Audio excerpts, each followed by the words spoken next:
Download मारने कर सकता। हेलो फ्रेंड्स,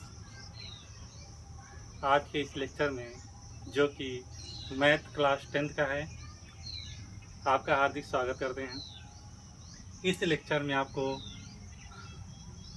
बहुपद संबंधी जो क्वेश्चंस आते हैं, रैखिक हों या द्विघात या त्रिघात हों, उससे रिलेटेड, उससे संबंधित आपको क्वेश्चन बताएंगे और उनको हल करने का तरीका क्या होता है, उनको रैखिक रूप में कैसे दिखाते हैं, आपको बताएंगे।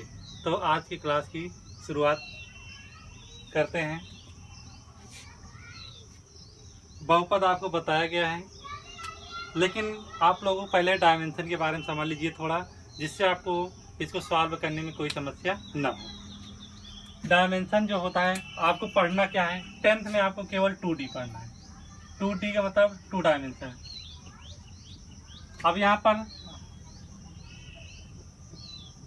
ये 2 डायमेंशन है।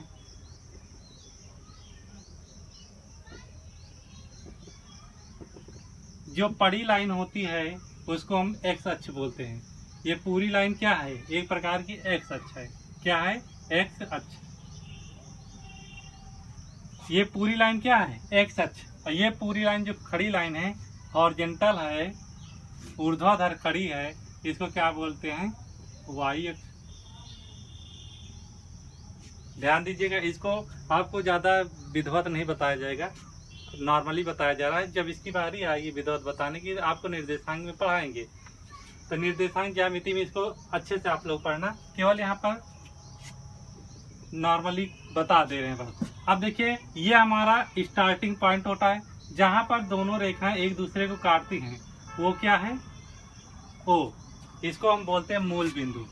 क्या बोलते हैं? मूल बिंदु। ओ से क्यों दिखाते हैं? क्योंकि ओ से होता है ऑरिजिन। ऑरिजिन मीन्स होता है मूल बिंदु। अब देखिए, मूल बिंदु का मतलब होता है ये हमारा स्टार्टिंग पॉइंट है, प्रारंभिक बिंदु। यहीं से हम किसी भी दिशा में जाएंगे, चाहे तो इस दिशा में जाएंगे, चाहे इस दिशा में जाएं, चाहे ऊपर की ओर जाए, चाहे नीचे की ओर। तो हम जहाँ से चलना शुरुआत करते हैं, प्रारंभ करते हैं, वो हमारा क्या, स्टार्टिंग पॉइंट, प्रारंभिक बिंदु होता है। अब यहाँ से अगर दाईं ओर जाएंगे तो प्लस एक्स अक्ष, क्योंकि पूरी लाइन एक्स अक्ष है, तो दाईं ओर जाएंगे तो प्लस एक्स, और बाईं ओर आएंगे तो माइनस एक्स। ऊपर की ओर जाएंगे तो प्लस वाई, और नीचे की ओर आएंगे तो माइनस वाई। एक चीज थोड़ा और ध्यान दे दीजिए, बस उसके बाद आपको हल करवाते हैं इसको। ध्यान दीजिए, अगर एक्स लाइन पे हम दौड़ रहे हैं, अगर इस लाइन पे हम चलेंगे, इस अक्ष पर हम चलेंगे, तो किस अक्ष पर नहीं चलेंगे? अगर हम एक्स अक्ष पर जाएंगे, चाहे दाईं तरफ जाएं या बाईं तरफ, तो वाई अक्ष पर कभी भी हम नहीं चलेंगे। देख लीजिए, अगर इस अक्ष पर हम दौड़ रहे हैं, चाहे इस तरफ जाएं चाहे इस तरफ जाएं, तो क्या ऊपर नीचे कहीं जाएंगे? नहीं जाएंगे। तो एक्स लाइन पर जब भी चलेंगे, वहां पर क्या होगा? वाई का मान शून्य ही रहेगा, क्योंकि क्या है, वाई हमेशा इस लाइन पर वाई हमेशा शून्य रहेगा। क्यों? क्योंकि हम एक्स लाइन पर चलेंगे, वाई क्या है? शून्य रहेगा, वाई पर नहीं चलेंगे। इसी प्रकार अगर हम वाई पर दौड़ेंगे तो एक्स हमारा क्या रहेगा? शून्य रहेगा। तो ये क्या है? एक्स अक्ष का समीकरण अगर पूछा जाए तो वाई बराबर शून्य होता है, और वाई अक्ष का समीकरण पूछा जाए तो एक्स बराबर शून्य होता है। तो ये आपको समझाना था, इसको समझा दिए, जिससे आपको कोई भी दिक्कत न हो। ठीक है। अब देखिए, हम जो फलन होते हैं उसको दिखाते हैं, ये कैसे होता है। फलन के बारे में आपको पढ़ा दिया गया है। पहला पॉइंट हम यहाँ पर लिख देते हैं, ये फलन है एफ ऑफ एक्स। ये क्या है? फलन है। किसी भी परिवार का मुखिया जो होता है वो क्या होता है? उसको दादाजी या पिताजी बोलते हैं। ठीक है। और भी हो सकते हैं, जो मेन होता है उसको मुखिया बोलते हैं। इसी प्रकार जो यहाँ पर फैमिली आगे देंगे, जो फैमिली होगा, जो परिवार होगा, उसका मुखिया कौन होगा? ये फलन होता है। जैसे मान लें 2x + 9। अब बताइए, ये किसका मुखिया है? इस परिवार का मुखिया कौन है? ये है। ध्यान दीजिएगा। दूसरा question, F of x 3x² - 7x + 4। अब इस परिवार का मुखिया कौन है? ये है।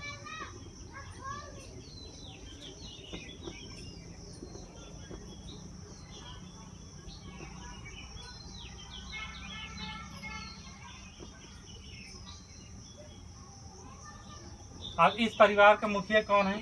ये है। देखिए, ये बच्चे हैं, ये बच्चे हैं, ये परिवार के क्या हैं, छोटे सदस्य हैं, और ये घर के क्या हैं, बड़े सदस्य, अर्थात जो अभिभावक होते हैं, मुखिया होते हैं, वो हैं। ये क्या हैं, यही देख रेख करते हैं इस परिवार के, पूरे परिवार की देख रेख कौन करता है, ये देख रेख करते हैं हेड, यही हुए। ये क्या है, मेन है, हेड है। अब देखिए ये सारे जो परिवार वाले हैं किस पे डिपेंड होते हैं, मुखिया पर डिपेंड होते हैं। वो जिस तरह का डिसीजन लेता है उसी तरह से वो व्यवहार करते हैं। अब देखिए इसमें x की घात कितनी है, 1, इसमें x की अधिकतम घात कितनी है, 2, इसमें x की घात अधिकतम कितनी है, 3। अगर इसको हल करेंगे, अगर इसको हल किया जाए, सॉल्व करेंगे तो x का कितना मान आएगा, 1, क्योंकि x की पावर 1 लगी है तो x का 1 मान, x का 1 मान आएगा, जिसे हम मान को हम क्या बोलते हैं, शून्यक भी कहते हैं, शून्यक, इसको क्या बोलते हैं, शून्य कहते हैं। अगर इसको हल किया जाए तो इसके 2 मान आएंगे, x के 2 मान,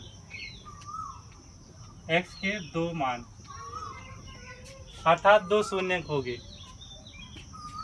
इसको हल किया जाएगा,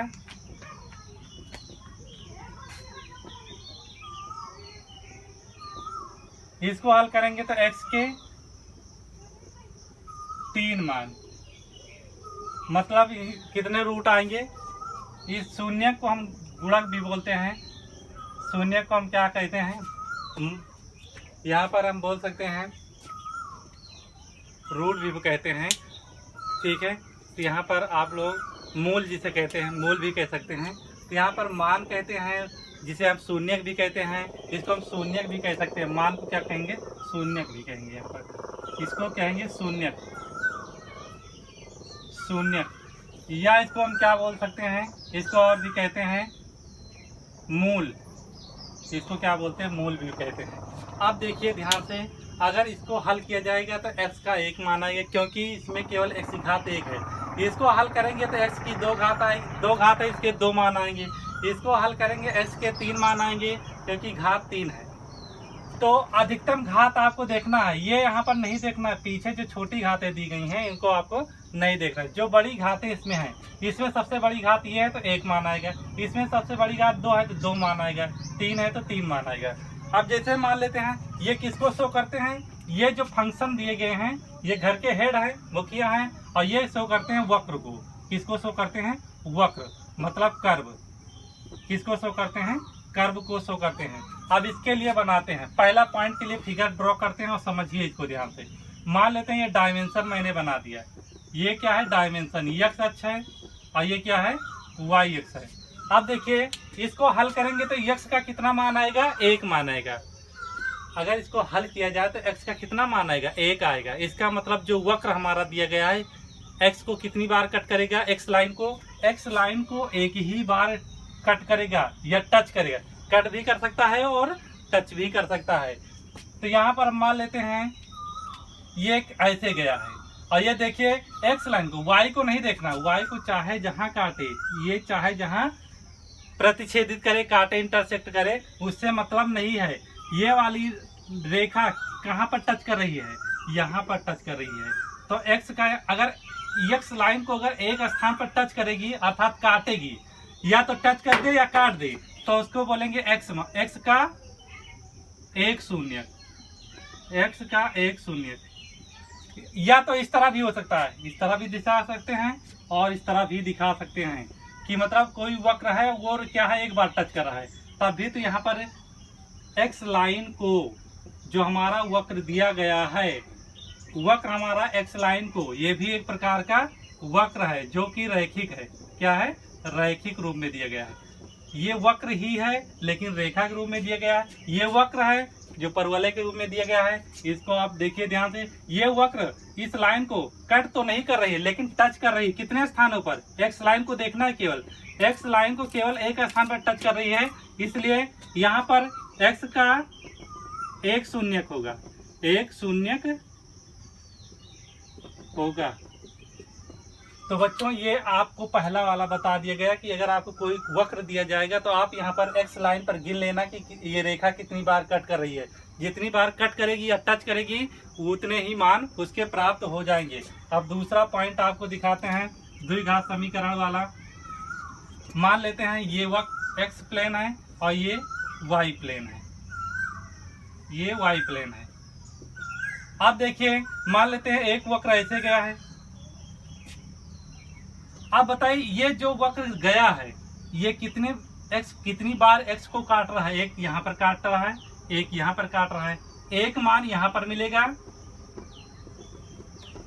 और एक मान यहाँ पर मिलेगा। तो x के कितने मान इसमें प्राप्त हुए? 2 मान। x के कितने मान प्राप्त हो गए? 2 मान। x के 2 मान प्राप्त हुए।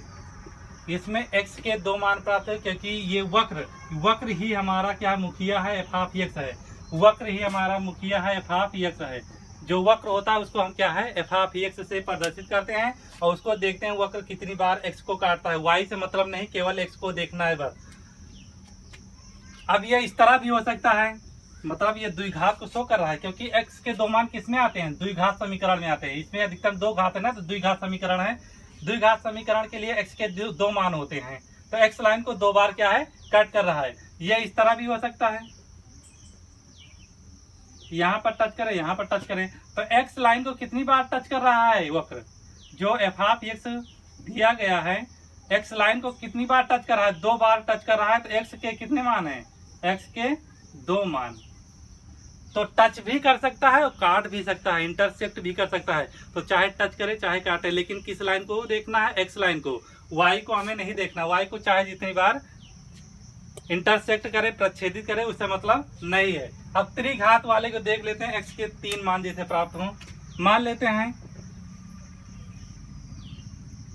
ये तीसरा नंबर है और एक वक्र दिया गया है। वक्र हमेशा एफ ऑफ एक्स से शो करते हैं। मान लेते हैं ऐसे गया है, ये गया है। अब देखिए ये वक्र जो हमारा एफ ऑफ एक्स दिया गया है, ये वक्र है। क्या है? वक्र है। और ये वक्र एक्स लाइन को कितनी बार कट कर रहा है? एक्स लाइन को देखना, एक्स लाइन को कितनी बार कट कर? 1 2 3। तो एक्स के कितने मान मिलेंगे? एक्स के 3 मान। तो आपको समझ में आ गया होगा, चाहे इसको टच करे और चाहे काटे। इस तरह भी हो सकता है, ध्यान दीजिए, इस तरह भी हो सकता है। ये वक्र ऐसे जाए, यहाँ पर टच करे और यहाँ पर टच करे, ऐसे टच कर दे। तो 1 बार टच किया, 2 बार टच किया, 3 बार टच किया। किस लाइन को? एक्स लाइन को। एक्स अक्ष को कितनी बार टच किया? 3 बार टच किया। तो इसके लिए भी एक्स का मान कितना है? एक्स का मान 3 है। एक्स के 3 शून्यक इसमें प्राप्त होंगे, क्योंकि अगर इसको हल किया जाता है तो एक्स के 3 शून्यक अर्थात मूल प्राप्त होते हैं। तो इसमें देखिए जो एक्स लाइन को जितनी बार काटता है उतनी ही घात का समीकरण बन जाता है। अगर 1 बार कट करता है तो 1 घातीय समीकरण बन गया, क्योंकि एक्स की अधिकतम घात 1 है। अगर 2 बार टच करता है या काटता है तो उसकी अधिकतम घात क्या हो जाएगी? 2, द्विघात समीकरण। अगर एक्स को 3 बार कट करता है तो त्रिघात समीकरण को संतुष्ट करता है। तो ये आपको समझ में आ गया होगा। लेकिन एक और क्वेश्चन देख लीजिए, क्या इसके कोई शून्यक है कि नहीं। मान लीजिए यहाँ पर ये एक्स लाइन है और ये वाई लाइन है और यहाँ पर एक वक्र ऐसे चला गया, तो इसके कितने शून्यक है? ये एक्स लाइन को कहीं काट रहा है, जो एफ ऑफ एक्स दिया गया है, जो हमारा एफ ऑफ एक्स दिया गया है, एक्स लाइन को कहीं छू रहा है या कट कर रहा है? नहीं कट कर रहा, तो एक्स का कोई मान नहीं, कोई मान नहीं। यहाँ पर x का कोई मान प्राप्त नहीं होगा। तो बच्चों ये आपको अच्छे समझ में आ रहा होगा। जहाँ पे दिक्कत होगी आप कमेंट करके जरूर बताना, जिससे आपको ये इतनी समस्या ना हो। अब इसके आगे टॉपिक पर चलते हैं। आगे क्या होगा, कुछ शून्य को हम क्या है रैखिक रूप में दिखाएंगे। रैखिक देखिए, अगर ये आपको समझ में आ गया है तो बहुत आसान है। अगर नहीं आएगा, ये आपको जो स्ट्रक्चर दिया गया है डायमेंशन का, अगर ये नहीं आया समझ में तो आपको क्वेश्चन हल करने में बहुत समस्या होगी। तो ये आपको जरूर आना चाहिए।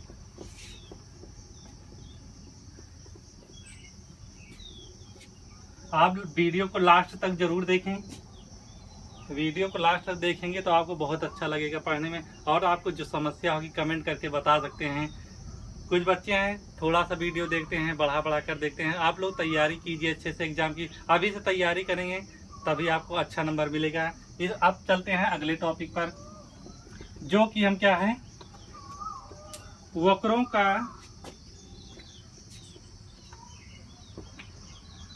रैखिक समीकरण का वक्रीय निरूपण।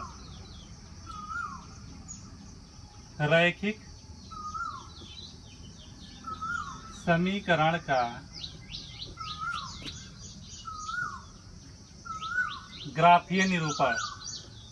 ग्राफीय निरूपण ये इंपॉर्टेंट है, इसमें आता भी है। तो पहले एक रैखिक समीकरण दिया हो उसके लिए बताएंगे। तो पहला नंबर आपको बताएंगे एक रैखिक समीकरण के लिए। एक रैखिक समीकरण के लिए, एक रैखिक समीकरण के लिए पहले आपको पढ़ना एक रैखिक समीकरण के लिए, उसके बाद दो रैखिक समीकरण के लिए। दोनों ही पढ़ने आपको और दोनों ही इम्पोर्टेंट हैं। तो एक क्वेश्चन हम ले लेते हैं और उसके बाद इसको सॉल्व करते हैं। मान लेते हैं 3x + 2y - 6 = 0। अब इसको ग्राफ के रूप में दिखाना है, इसका ग्राफीय निरूपण करना है। तो इसका ग्राफीय निरूपण कैसे करते हैं ध्यान से देखिए, बहुत अच्छा लगेगा। पहले XY प्लेन हम बना लेते हैं। XY प्लेन पहले आपको बना लेना है जिससे अच्छे से आपको समझ में आ जाए। ये X अक्ष है और ये Y अक्ष है। दाईं ओर +X अक्ष, ऊपर की ओर +Y अक्ष, नीचे की ओर -Y, बाईं ओर -X। यहाँ पर ओरिजिन O और उसके बाद क्या है, इस रेखा का समीकरण y = 0 होता है, इस रेखा का समीकरण x = 0 होता है। अब शुरुआत करते हैं। पहले क्या है देखिए, x बराबर ये वाली लाइन का समीकरण का मान कितना दिया गया, इस समीकरण का मान कितना दिया गया, इस रेखा के लिए समीकरण कितना, x = 0। तो इसमें पहले क्या रखेंगे, x = 0 रखते हैं। देखिए हम कोई भी ग्राफ बनाते हैं तो x अक्ष और y अक्ष से शुरुआत करते हैं। इस लाइन से ही शुरुआत करते हैं, या ऊपर की ओर या नीचे की ओर, बाईं ओर या इसके लिए दाईं ओर। तो हम इस जो अक्ष दिए होते हैं 2 डायमेंशन में, द्विनिर्देशांक ज्यामिति में, उस अक्ष से ही ग्राफ बना सकते हैं। बिना अक्ष के ग्राफ आप नहीं खींच सकते। तो पहले इस अक्ष के लिए देखते हैं।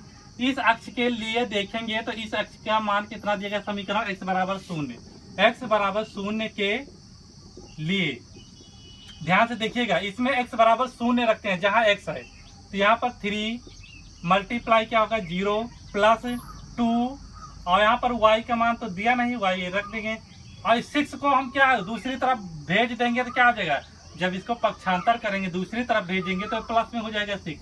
अब यहाँ पर 3 से 0 को गुणा करेंगे, 0 से किसी भी संख्या को गुणा किया जाए तो क्या आएगा, 0 आएगा। तो यहाँ पर 0 हो जाएगा, +2y = 6 आया। अब ये 0 का मतलब नहीं है। अब देखिए 2y = कितना आया, 6। अब 2 को भेजेंगे तो ये क्या है, देखिए इन दोनों के बीच प्लस माइनस तो लगा नहीं। जब ये दोनों प्लस माइनस इनके बीच नहीं लगा तो ये नीचे सीधा जाएगा, 6/2, 2 3 6। तो y का मान कितना आ गया, 3। ध्यान दीजिए, अब इसको हम क्या रहे निर्देशांक में लिख देते हैं। ध्यान से देखिए, निर्देशांक जो लिखा जाता है, निर्देशांक इसके बीच जो निर्देशांक लिखा जाता है x, y के रूप में लिखा जाता है। x का मान x अक्ष को आगे लिखते हैं और y अक्ष को पीछे लिखते हैं। ध्यान से देखिएगा, यहाँ पर x और y के टर्म में लिखेंगे तो x का मान कितना रखे थे हम, 0। x का मान 0 रखा तो y का मान कितना मिल गया, 3। तो x के मान को आगे, y के मान को 0। अब बताइए x का मान 0 किस लाइन पर है, इस लाइन पर है। अगर इस लाइन पर हम चल रहे हैं तो x क्या होगा, 0 होगा। लेकिन y का मान तो बढ़ेगा भैया, जब y पर चलेंगे तो y का मान तो ही बढ़ेगा या घटेगा। तो ऊपर की ओर जाएंगे या नीचे की ओर जाएंगे, इसका मान क्या है, परिवर्तित होगा। तो y का मान कितना दिया गया है, 3। इसके आगे कोई चिन्ह नहीं तो मतलब धन है। जब धन में 3 दिया गया है या उसके आगे कोई चिन्ह नहीं है तो मतलब इसका क्या है, प्लस की ओर चलेंगे। प्लस की ओर कितना चलना है, 3। तो यहाँ पर आएंगे, हम मान लेते हैं यहाँ पर 3 पहुंचे हुआ। देखिए x = 0 लाइन है, x = 0 लाइन पर y बराबर कितना चलना है, 3। तो y बराबर कितना चले, 3। तो यहाँ पर ये निर्देशांक कितना आया, 0,3। अब उसके बाद क्या है, इसी समीकरण में क्या करते हैं, अब हमें किस लाइन पे चलना है, पहले y लाइन पर हम चल दिए, उसका काम खत्म। अब x लाइन पर चलेंगे तो यहाँ पर क्या है, x लाइन पर क्या है, y = 0 होता है। देखिए x लाइन के लिए y बराबर कितना है, y = 0 के लिए 0 के लिए क्या हो जाएगा, यहाँ पर 3x +2, y का मान कितना है आपकी बात 0, -6 को उधर भेजेंगे प्लस में 6 आ जाएगा। अब यहाँ पर 3x 2 शून्यम 0 हो जाएगा, यहाँ पर आएगा 6, 3x = 6, 3 एकम 3, 3 दूना 6, x का मान कितना आ गया 2, x के मान को आगे और y का जो मान रखा गया उसको पीछे। तो बताइए y बराबर, पीछे y का मान है, y बराबर 0 लाइन पर हमें x की दिशा में कितना चलना है, कोई चिन्ह नहीं लगा था तो प्लस माना जाता है, प्लस में हमें कितना चलना है 2, तो मान लेते हैं यहाँ पर 2 आए, अपने मन से मान लेना। देखिए प्लस दिशा में जाना है, नहीं तो ऐसे चले आओ, इधर माइनस में आएगा, अगर यहाँ माइनस होता तो बाईं तरफ चलते, अगर यहाँ पे कोई चिन्ह नहीं है अर्थात प्लस है तो दाईं ओर चलेंगे। तो यहाँ पर है 2, 0। अब दोनों यहाँ पर जो कट कर रहा है और यहाँ पर जो कट कर रहा है, एक्स लाइन पर जहाँ कट कर रहा है वक्र और वाई लाइन पर जहाँ वक्र कट कर रहा है, उन दोनों को क्या कर देते हैं, मिला देते हैं। अब देखिए ये क्या है, इसका क्या है, ग्राफीय निरूपण हो गया। ये जो रेखा खींची गई इसका मान, इसका समीकरण यही है, जो रेखा खींची गई उसका समीकरण यही है, 3x + 2y - 6 = 0। तो भैया एक रैखिक समीकरण का जो ग्राफीय निरूपण था उसको आपको यहाँ पर बताया गया, ये आपको अच्छे से समझ में आया होगा। द्विरेखा मतलब 2 रेखाओं के लिए जो ग्राफीय निरूपण है उसको अगले लेक्चर में पढ़ाएंगे। इसको आप लोग 1-2 क्वेश्चन बुक से ले लेना और उसको ग्राफ में दिखाकर आप मतलब ग्राफ में दिखाना और देखना कि आपको अच्छे से आ रहा है नहीं आ रहा है। वीडियो आपको अच्छा लग रहा है तो आप लाइक कर दीजिए, कमेंट कीजिए, शेयर कर दीजिए, चैनल को सब्सक्राइब कीजिए, अपने दोस्तों से भी सब्सक्राइब करवाइए, वो भी पढ़ाई कर सकें, उनको भी सहायता मिल सके, आगे बढ़ सकें। जय हिंद।